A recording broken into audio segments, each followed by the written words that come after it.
जो चौपाल, देख लो चौपाल, रे सब बड़ा बडेरा, सब बड़ा बडेरा, वो जी सब लोग लगाया, वो जी ठाकरिया ने सजला, वो जी।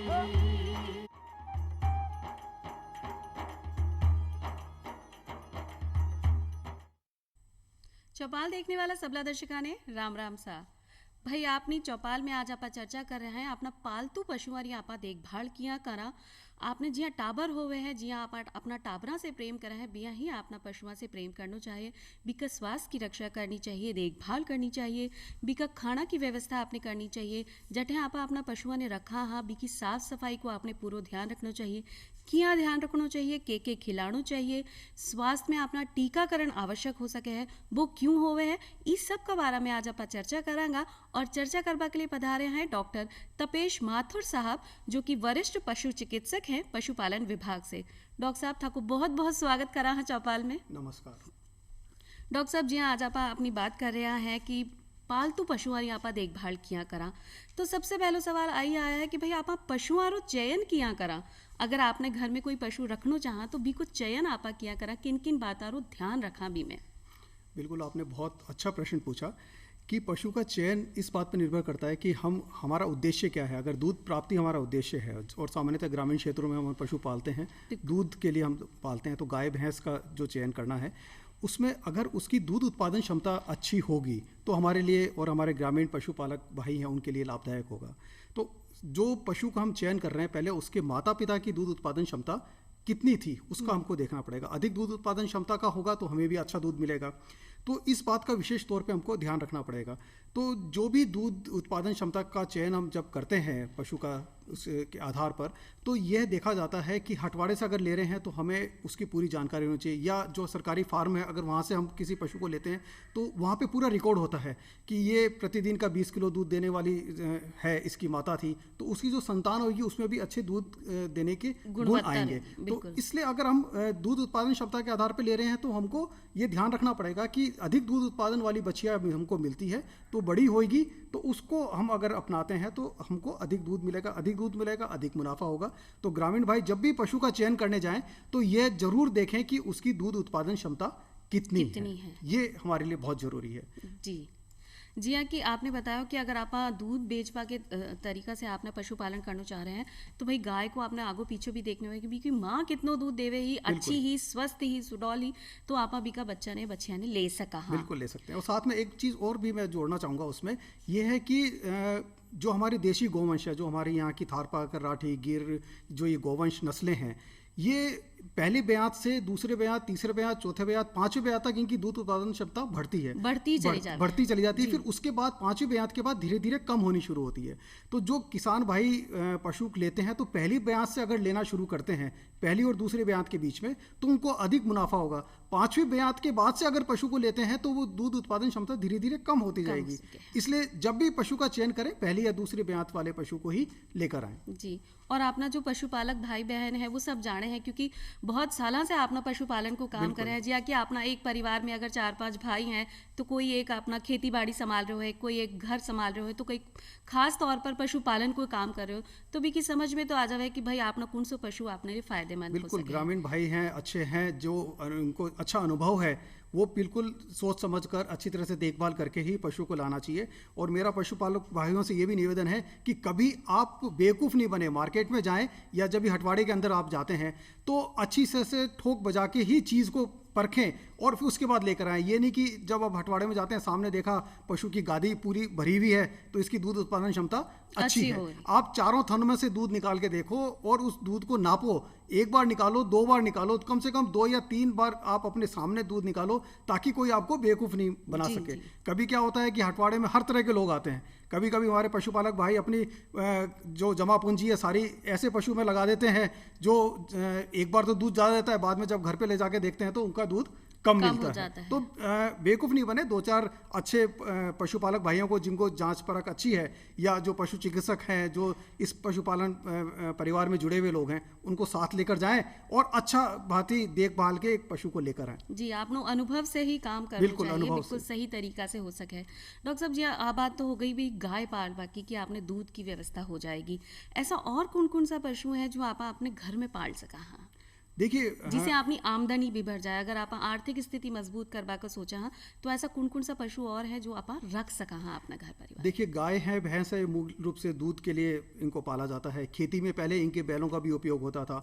ऊँटों को हम परिवहन के लिए पहले काम में लेते थे, खेती के लिए भी हम काम में लेते थे। इसके अतिरिक्त हम बकरी पालन भी कर सकते हैं। बकरी पालन गरीब की गाय को कहते हैं, जिनकी आमदनी कम है, ज़्यादा खर्च नहीं कर पाते, ज़्यादा प्रबंधन नहीं कर सकते पशुओं का, तो वो बकरी का पालन भी कर सकते हैं। अगर ऊन के लिए हम बात करें तो उसके लिए भेड़ों का रेवट भी पाला जाता है। वो एक स्थान से दूसरे स्थान पर चलता रहता है और उसमें खर्चा कम आता है, लेकिन उसमें आपको लगातार भ्रमण पे रहना पड़ता है, क्योंकि बकरी को और भेड़ को घर में खड़ा करके खिलाना या ठान में खड़ा करके खिलाना बड़ा फ़ायदेमंद का सौदा नहीं रहता। आप कुक्कुट पालन भी कर सकते हैं। आप इसी तरह के दूसरे जो व्यवसाय हैं वो भी कर सकते हैं। पशु पालन के साथ में पशु उत्पादों पर आधारित भी कई व्यवसाय हैं, वो भी करके आप अपनी आमदनी को बढ़ा सकें। जब आमदनी बढ़ावा की बात आवे तो अपना पशुपालक भाई बहन जो है वो ऐसो के काम करें, या आप यूँ कह सका कि आपने पशुआरी देखभाल इतनी अच्छी करें कि अपनी आमदनी दुगनी हो जाए, तो क्या आपने देखभाल करनी चाहिए? बिल्कुल, जब आमदनी की बात करते हैं हम तो हमें बिल्कुल सही तरीके से उस पर विचार करना चाहिए कि हम अपना खर्च कैसे कम करें और आमदनी बढ़ाएं। और जैसे दूध की बात आपने शुरू की, तो केवल दूध पे ही हम अब निर्भर नहीं रहें। गाय का गोमूत्र भी हमें काम आ सकता है, उसका जो गोबर है वो भी हमारे लिए काम में आ सकता है। पशु को जो हम चारे पे उसका खर्च करते हैं तो उसकी दूध उत्पादन क्षमता के आधार पर खर्च करें। जो उसको हम बांट देते हैं वो उस केवल एक धामा भर के बांट दे दिया उसको, तो वो ज़्यादा फायदेमंद सौदा नहीं होता। उसकी दूध उत्पादन क्षमता कितनी है, प्रति किलो उसके दूध उत्पादन क्षमता के आधार पर हम उसको बांट दें तो हम एक तो वहाँ पे खर्चा कम करेंगे, और जब खर्चा कम होगा तो वो फ़ायदा हमें दूध उत्पादन क्षमता के आधार पर मिलता रहेगा। अगर 6 किलो दूध दे रही है तो उसको हम गाय को तो 2.5 किलो बांट देंगे और 2.5 किलो के आसपास उसके शरीर के विकास के लिए देंगे, तो 5 किलो के आसपास हमें बांट वहाँ पे देना पड़ेगा। और इससे अधिक हम बांट देते हैं, चारा देते हैं, तो वो उसके लिए खर्च बढ़ाएगा, हमें उत्पादन ज़्यादा नहीं मिलेगा। तो अब वहाँ पे हम खर्च करके अपना मुनाफा बढ़ा सकते हैं। साथ ही गोबर को हम सेल करें, उसको बेचें।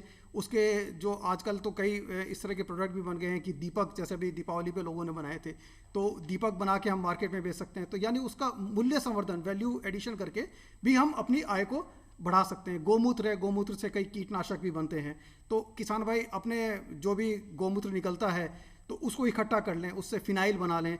कोई और भी औषधियाँ भी बनती हैं, उसको भी मार्केट में विक्रय करें अगर उसमें, तो ये हमारे लिए अतिरिक्त आमदनी का स्रोत है। जी। तो केवल जहाँ किसान भाई दूध से आय ले रहा था, उसको ये दूसरे साधन भी मिलेंगे तो उसकी कुल सकल आय जो है वो बढ़ जाएगी। तो उसको उत्पादन भी उसका बढ़ेगा, अच्छा ध्यान रखेगा, क्योंकि जैसे ही पशु बीमार पड़ेगा तो इसके सब उत्पादन में कमी आएगी, तो उसकी आय में कमी आएगी।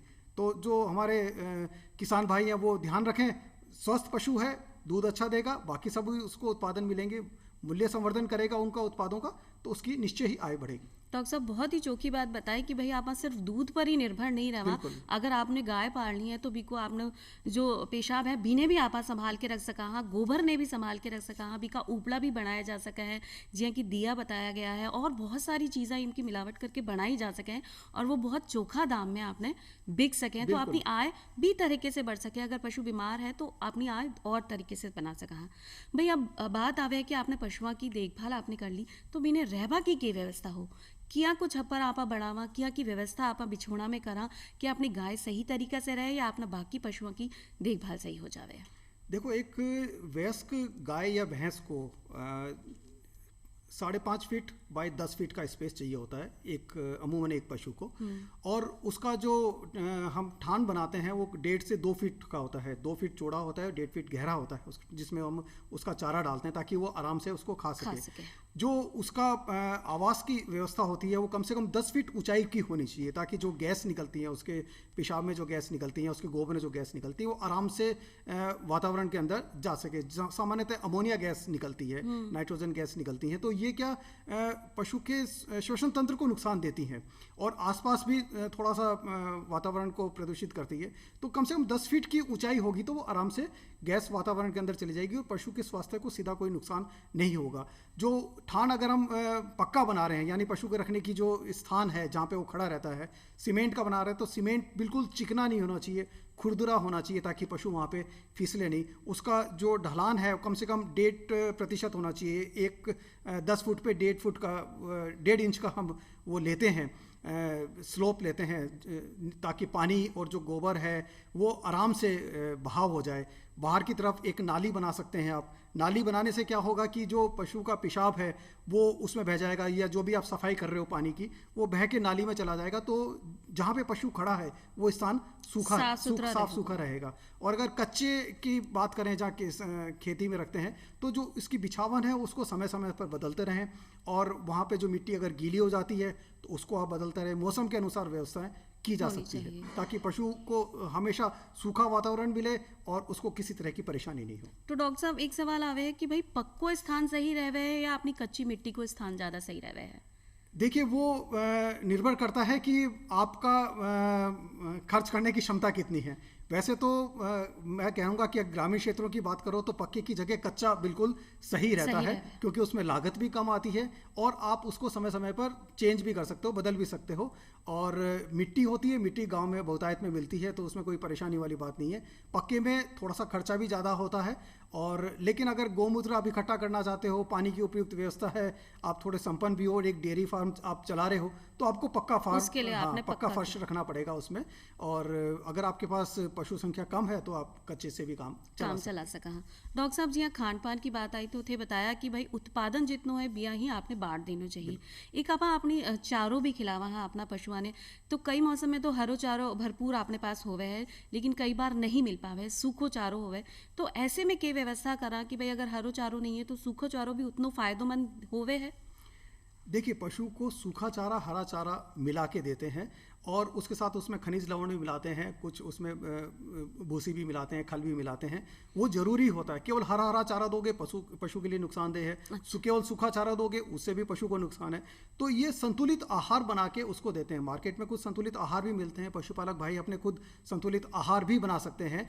आप अपना घर में भी संतुलित आहार बना सकते हैं? संतुलित आहार बना सकते हैं, लेकिन उसमें ये सावधानी रखनी है कि उसमें कार्बोहाइड्रेट, आपके उस प्रोटीन और वसा का संतुलित सम्मिश्रण होना चाहिए, है ना। उसमें खल भी आपकी होनी चाहिए, गेहूं की चोकर भी आपकी होनी चाहिए।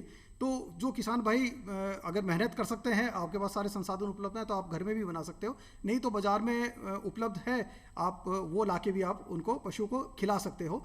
सबसे बड़ी बात जो मैं कहना चाह रहा था कि अगर आपका पशु, एक सामान्य से उदाहरण हम लेते हैं कि 6 किलो दूध उत्पादन क्षमता एक पशु की है, गाय का लें तो उदाहरण, तो उसे जो संतुलित पशु आहार देना चाहिए वो 400 ग्राम प्रति किलो दूध उत्पादन क्षमता के आधार पर देना चाहिए। तो यानी उसको 2.5 किलो पशु आहार, संतुलित पशु आहार हम 6 किलो दूध उत्पादन क्षमता की गाय को देंगे, और 2 किलो उसकी सामान्य शारीरिक वृद्धि के हिसाब से हो गया, यानी 4.5 किलो हम उसको प्रतिदिन उसकी 6 किलो दूध उत्पादन क्षमता के आधार पर ये देते हैं। इसी तरह भैंस पे अगर हम बात करें, भैंस में अगर 6 किलो दूध उत्पादन क्षमता की भैंस है तो उसको 500 ग्राम संतुलित पशु आहार देना चाहिए। तो हो गया 3 किलो हम उसके दूध उत्पादन क्षमता के आधार पर, और 2 किलो वही उसकी शारीरिक क्षमता को, जो शारीरिक विकास हो रहा है उसके आधार पर, यानी आपको 5 किलो उसको संतुलित पशु आहार देना चाहिए। अगर हम इस तरह से देंगे तो पशु का निश्चय रूप से शारीरिक विकास होगा, वो नेगेटिव एनर्जी बैलेंस के अंदर नहीं जाएगा और उसकी दूध उत्पादन क्षमता भी बढ़ती रहेगी। तो इसलिए हमारे पास अनावश्यक रूप से उस पर पैसा भी खर्च नहीं होगा और दूध उत्पादन भी हमें अधिक मिलता रहेगा। सामान्यतः कई बार हम देखते हैं कि भैंस को तो धामा भर भर के हम देते हैं, गाय को हम कम देते हैं। तो वही है कि जितना खिलाओगे उतना ही हमको उसका रिटर्न मिलेगा। तो ये किसान पशुपालक भाई जो हैं वो विशेष रूप से ध्यान रखें। जी, अपनी बात ये है कि भाई जितनो गुड़ डालेंगा उतनो मीठ हो जाएगा, कि आप ध्यान देवा कि अपनी हर चीज बराबर मात्रा में होनी चाहिए, कम भी नहीं खिलाएं और आवश्यकता से ज्यादा भी खर्च नहीं करें। बिल्कुल, आपनो खर्चो भी नहीं बढ़े और अपनी आमदनी भी बढ़ जाए, उत्पादन भी बढ़ जाए। बिल्कुल। डॉक्टर साहब जी, हाँ जैसे गाय भैंस है वो तो अपने घर में ही रहे है, बिना आपा खुद चारो डाला। हाँ, अगर आप बकरी की बात करा, हाँ भेड़ की बात करा, तो आप चरबाने छोड़ दिया, तो कई बार ऐसा हो जावे कि अपना जो पशु है वो बीमार पड़ जावे, तो कहीं कोई गलत चारो खाबा से बीमार हो जावे हैं या कोई मौसम में परिवर्तन के कारण भी अचानक से बीमारी आ जावे? देखिए, दोनों बातें होती हैं। गलत चारा खाने से पशु भी बीमार पड़ जाता है, खिलाने से भी पशु बीमार पड़ जाता है, और मौसमी बीमारियों के कारण भी पशु बीमार पड़ जाता है। सबसे पहली बात जो विशेष तौर से ध्यान रखने की है कि अगर ठान में पशु को हम रख रहे हैं तो और चारा काट के दे रहे हैं, तो ये देख लें कि जहाँ से हम चारा ला रहे हैं, बारिश के बाद का सीज़न है तो कुछ ऐसे तत्व जो कच्ची फसलें होती हैं उसमें साइनाइड पॉइजनिंग के काफ़ी केसेस देखने जाते हैं। भी फूल आने से पहले उसमें साइनाइड काफ़ी मात्रा के अंदर होता है, तो वो हम देते हैं तो सीधा पॉइजनिंग टॉक्सिसिटी जिसको कहते हैं वो हो जाती है और पशु एकदम से बीमार हो जाता है, मृत्यु को प्राप्त हो जाता है। और या कभी देखते हैं कि हम ऐसी जगह से घास ले रहे हैं, चारा ले रहे हैं जहाँ पे पेस्टिसाइड का छिड़काव किया गया है, किसी किसान भाई ने किया और वो हम अनजाने में लेकर आ गए और हमारे पशु काल को प्राप्त हो जाते हैं, तो वो हम सावधानी रखें क्योंकि जिम्मेदारी हमारी है। सामान्यतः जब पशु खुद चरने जाता है तो वो सेलेक्टिव फीडिंग करता है, वो ऐसी चीज़ों को खुशबू से ही पहचान के अलग कर देता है, तो वो इस तरह का नहीं खाता है। तो अगर भेड़ बकरियों की हम बात करें तो उसके अंदर मुनाफा तभी हमको होता है जब उनको चरने के लिए भेजते हैं। उसमें कभी जैसे बहुत गहरा पानी हो, डीप वेल का हम देखते हैं जिसके अंदर ऐसे जहाँ फ्लोराइड ज़्यादा हो या साइनाइड पानी के अंदर ज़्यादा हो, तो वहाँ पे टॉक्सिसिटी के केसेस देखे जाते हैं। सामान्यतः इस तरह की छोटे पशुओं के अंदर नहीं देखने को मिले हैं। जब स्वास्थ्य की आप बात कर रहे हैं कि चारों आप सही दे रहे हैं फिर भी आप जो है पशु है वो बीमार हो जावे, तो कहीं टीकाकरण को भी बहुत ज़रूरी महत्व हो सके कि टीकाकरण भी समय समय पर होना चाहिए और सही तरीका से होना चाहिए। बिल्कुल, हमारा प्रयास तो ये रहना चाहिए कि पशु बीमार ही नहीं पड़े, और बीमार नहीं पड़े उसके लिए ये है कि हम बीमारी को पहले से ही जिस समय आती है उस समय जांच कर टीके समय पर लगवा लें। जैसे खुरपका मुंहपका रोग है, खुरपका मुंहपका रोग के अंदर 4 से 6 महीने का जो बच्चा है उसको टीका लगवाना चाहिए और 1 महीने बाद उसका बूस्टर डोज लगवाते हैं।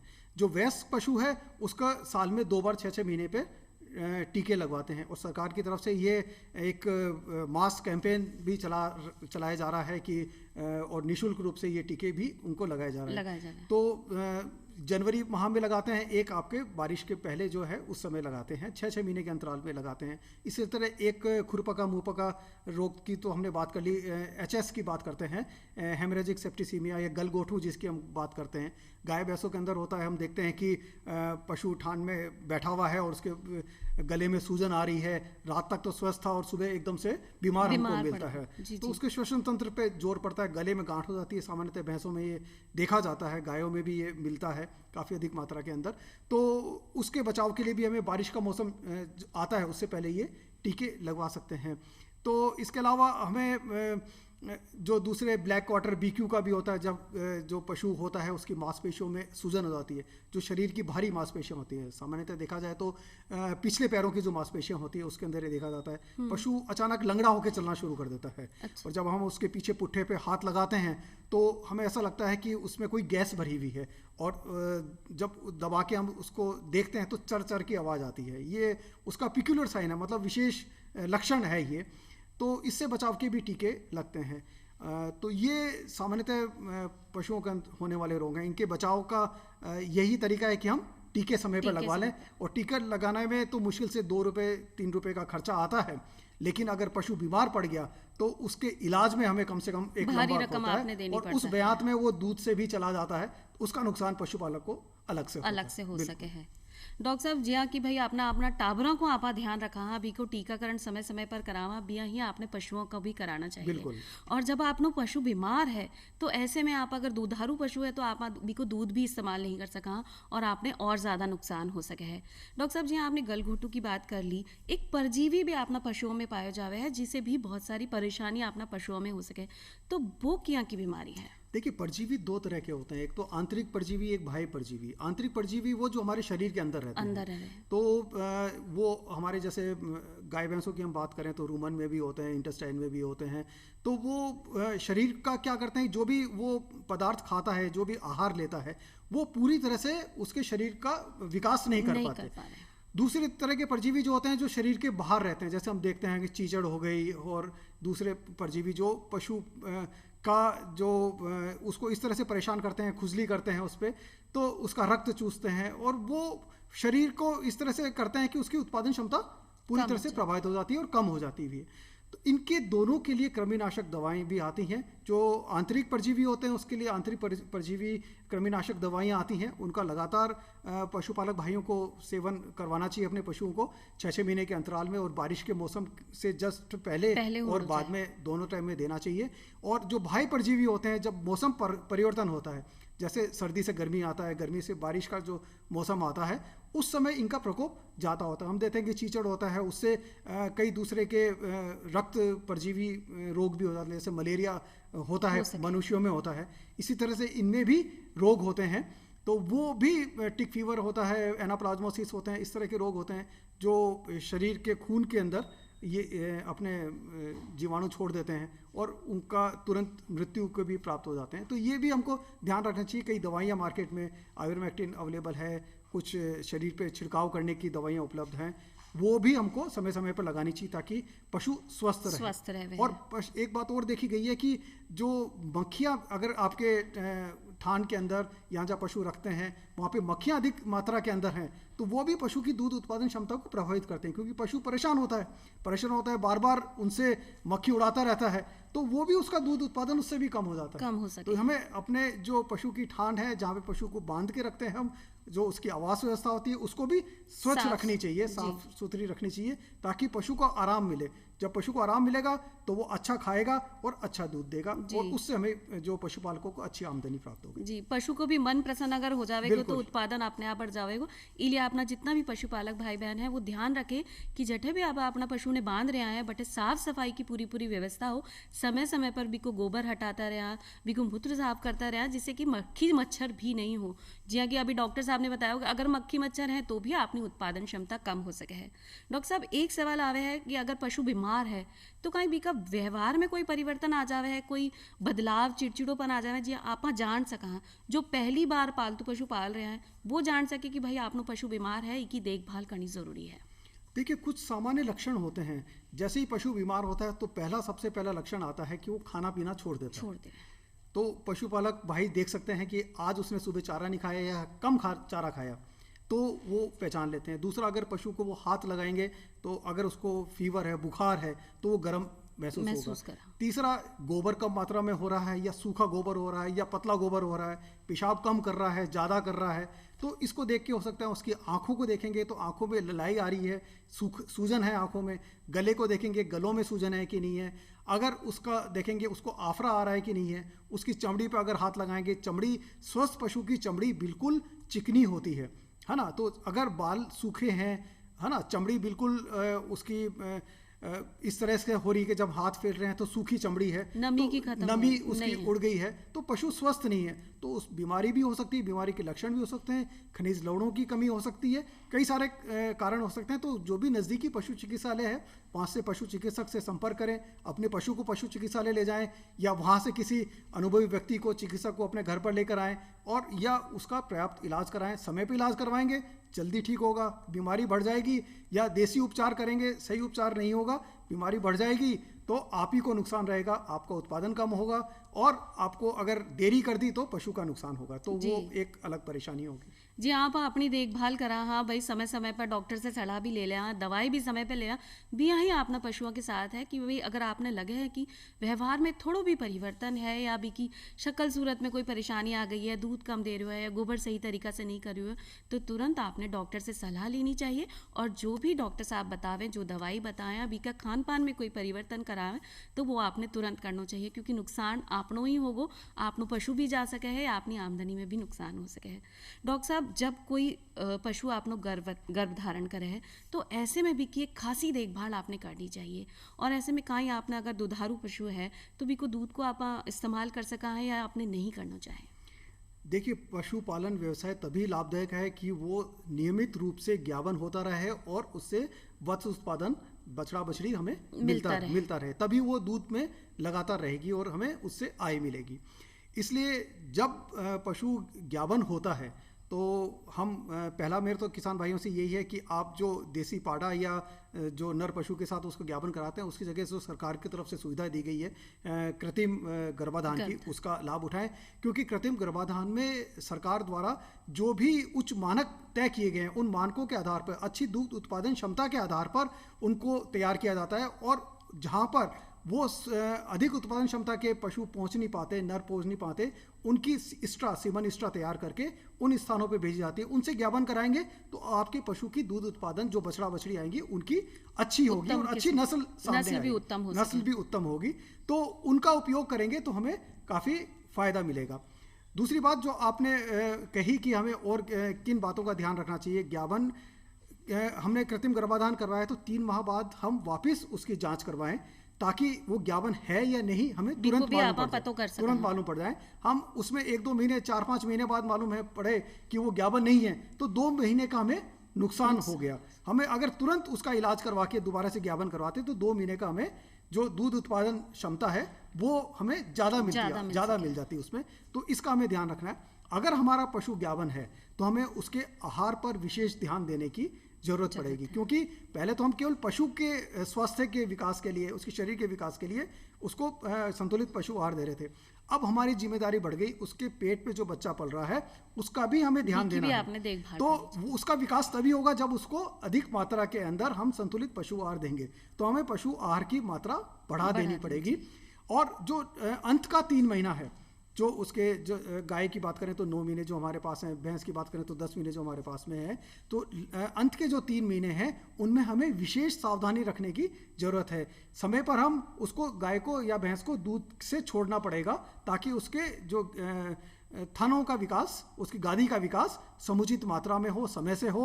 और ज्ञापन होने के बाद जब वो पार्चुरेशन होता है, जो बच्चा देने के बाद उसकी जो गादी है वो पूरी तरह से विकसित हो और अगली बयात के अंदर वो अधिक दूध दे तो ये हमें ध्यान रखना पड़ेगा। और ज्ञापन के समय हमें पिछले लास्ट के जो 3 महीने उससे पहले ही संक्रमित रोगों से बचाव के टीकाकरण करवा लेना चाहिए, क्योंकि बाद के समय में करना नुकसानदेह हो सके है। तो डॉक्टर साहब थे बताया कि भाई पशुपालन जो भी है अपना भाई बहन वो अपना पशुओं की देखभाल किया करा, स्वास्थ्य की देखरेख किया करा और टीकाकरण कितना ज़रूरी है। अगर आपने आमदनी बढ़ानी है तो भी की देखभाल भी आप ठीक तरीके से करा, भोजन भी सही तरीके से करावा। और इतनी चोखी जानकारी देवा के लिए डॉक्टर साहब थाने धन्यवाद देवा। हाँ, और आज की चौपाल में बस इतना ही। फिर मिलांगा एक नई जानकारी के साथ, तब तक के लिए राम राम सा।